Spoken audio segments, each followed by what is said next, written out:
दोस्तों, जब युधिष्ठिर ने धृतराष्ट्र पुत्र दुर्योधन को विदा किया तो वह लज्जा से मुख नीचे किए हृदय में कुढ़ता हुआ चतुरंगिनी सेना के सहित वहां से हस्तिनापुर को जा रहा था। मार्ग में एक रमणीक स्थान पर जहां जल और घास की अधिकता थी उसने विश्राम किया। वहां कर्ण ने उसके पास आकर कहा, राजन, बड़े सौभाग्य की बात है कि आपका जीवन बच गया और हमारा पुनः समागम हुआ।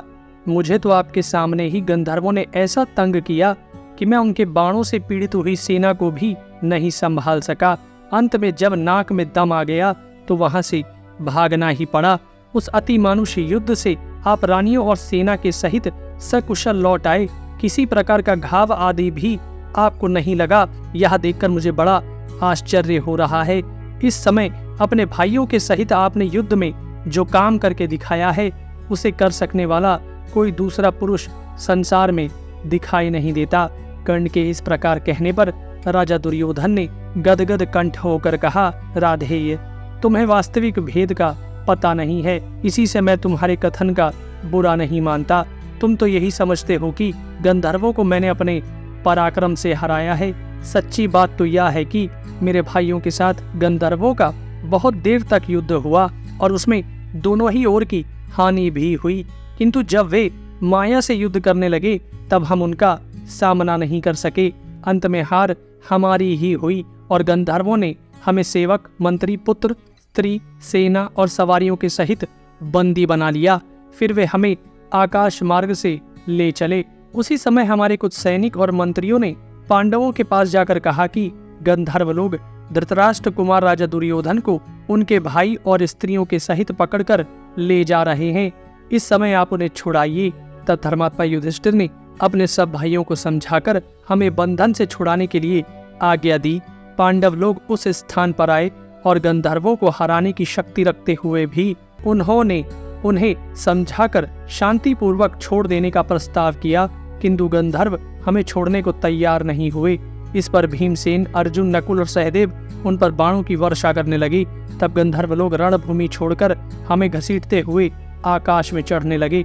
उस समय हमने आंख उठाई तो देखा कि सब ओर से बाणों के जाल से घिरा हुआ अर्जुन दिव्य अस्त्रों की वर्षा कर रहा है। इस प्रकार जब अर्जुन के पैने बाणों से सारी दिशाएं रुंध गईं, तो अर्जुन के मित्र चित्रसेन ने अपना रूप प्रकट कर दिया। फिर दोनों मित्र आपस में खूब मिले और दोनों ही ने कुशल प्रश्न किया। कर्ण, फिर शत्रु दमन अर्जुन ने हंसते हंसते उत्साहपूर्वक यह बात कही, वीरवर, आप मेरे भाइयों को छोड़ दीजिए। पांडवों के जीवित रहते हुए इनका तिरस्कार नहीं होना चाहिए। महात्मा अर्जुन के इस प्रकार कहने पर गंधर्वराज चित्रसेन ने उसे बताया कि हम लोग पांडवों को उनकी स्त्री के सहित इस दुर्दशा में देखने के लिए वहां गए थे। चित्रसेन ने जब ये शब्द कहे तो मैं लज्जा से यह सोचने लगा कि धरती फट जाए तो मैं यहीं समा जाऊं। फिर पांडवों के सहित गंधर्वों ने युधिष्ठिर के पास जाकर हमें बंदी की अवस्था में खड़ा किया और उन्हें भी हमारा खोटा विचार सुनाया। इस प्रकार स्त्रियों के सामने मैं दीन और बंदी की दशा में युधिष्ठिर को भेंट किया गया। बताओ, इससे बढ़कर दुख की और क्या बात होगी। जिनका मैंने सर्वदा निरादर किया और जिनका सदा से शत्रु बना रहा, उन्हीं ने मुझ मंदमती को बंधन से छुड़ाया और मुझे जीवन दान दिया। हे वीर, इसकी अपेक्षा तो यदि उस महान संग्राम में मेरे प्राण निकल जाते तो बहुत अच्छा होता। इस प्रकार का जीवित रहना किस काम का। यदि गंधर्व मुझे मार डालते तो संसार में मेरा यश फैल जाता और इंद्रलोक में अक्षय पुण्य लोकों की प्राप्ति होती। हम अपने सभी व्यूअर्स से अनुरोध करते हैं कि कृपया कर इस पुण्य कार्य में हमारा सहयोग दे। अब मेरा जो विचार है वह सुनो। मैं यहाँ अन्न जल छोड़कर प्राण त्याग दूंगा।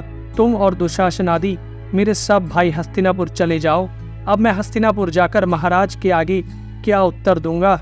भीष्म, द्रोण, कृपाचार्य, अश्वत्थामा, विदुर, संजय, बाहलिक, भूरिश्रवा तथा दूसरे बड़े बूढ़े और उदासीन वृत्ति वाले प्रधान ब्राह्मण मुझसे क्या कहेंगे और मैं उन्हें क्या उत्तर दूंगा। इस जीने से तो मरना ही अच्छा है। इस प्रकार दुर्योधन अत्यंत चिंताग्रस्त हो रहा था। उसने फिर दुशासन से कहा, भैया, तुम मेरी बात सुनो। मैं तुम्हें राज्य देता हूँ। इसे स्वीकार करके तुम मेरी जगह राजा बनो और कर्ण तथा शकुनी की सलाह से इस समृद्धशाली पृथ्वी का शासन करो।